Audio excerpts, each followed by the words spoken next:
Okay, so we're going to go through DNA replication here. This is how DNA replicates. I know I easily get this confused with transcription and translation, but that's protein synthesis. So try to not get them confused. There is going to be another couple of videos on transcription and translation. But with this, I think it is trying to, because I think I do know the content, but we're just trying to break it down into the simple marking points. So after looking through some mark schemes, one thing, even if I forget the actual key stages of replication, which I doubt I will, but we can always get 1 mark for saying how DNA replicates. So first off, DNA replicates semi-conservatively.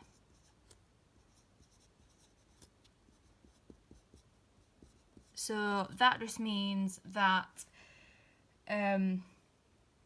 one original DNA strand will be conserved, and we will have one newly synthesized strand as well.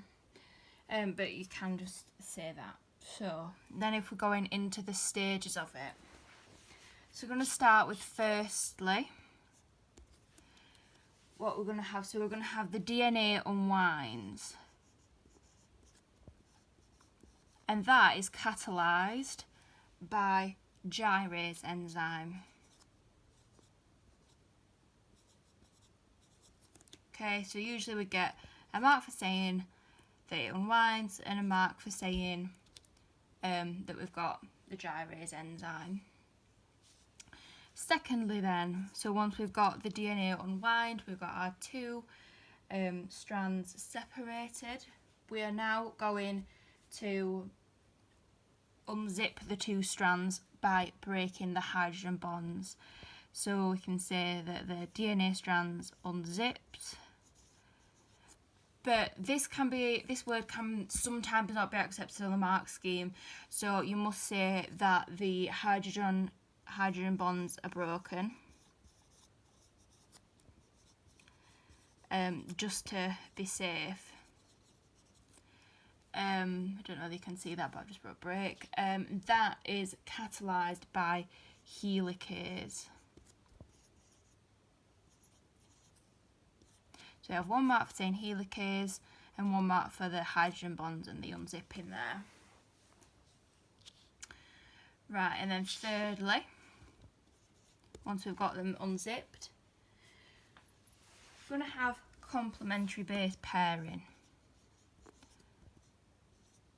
And we can sometimes get quite a few marks for this if we go into more detail. So we can say that complementary base pairing occurs. Well, we can say that it occurs between adenine and thymine. And we can also say that between adenine and thymine we have got 2 hydrogen bonds forming. We can say that we've got guanine and cysteine, and we can say that there'd be 3 hydrogen bonds between those 2.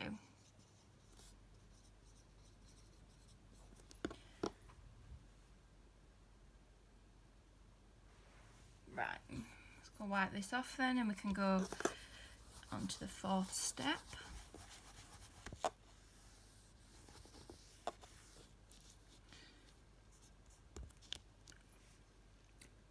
So we can also maybe get some marks by saying how the DNA strand is read. So we can include that it's read from the read from the 3 to 5 prime end.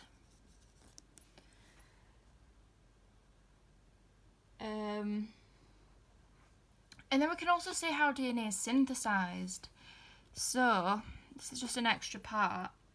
In case we've forgotten something, these are just extra details. So we've got our leading strand, and that is synthesized continuously.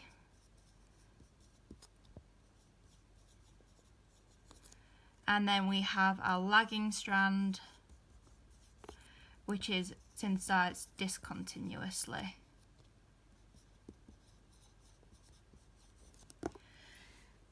Right, on to our next step then.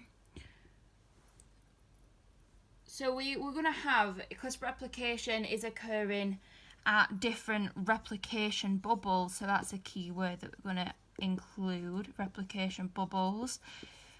These are going to be sealed / joined at the Azacki fragments.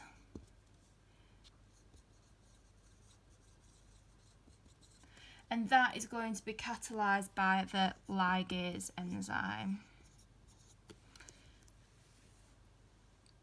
And this is on the lagging strand, but again, don't stress too much about that small detail, because once we've got all the other things in, it's likely that it probably only be about 6 marks. So if we remember, try and remember as much as we can, and then we're going to get hopefully full marks.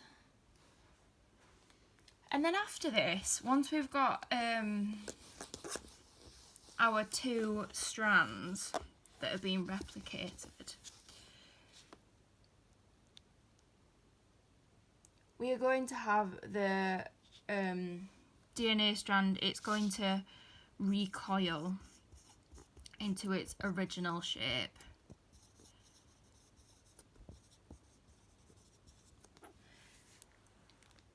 And then this is how it's going to be semi-conservative, because we will have had our original strand. I don't think I have another coloured pen, but then we're going to have a newly synthesized strand. So one's going to be new and one's going to be original. Okay, and I've got a study to show how semi-conservative replication occurs by methyl and style.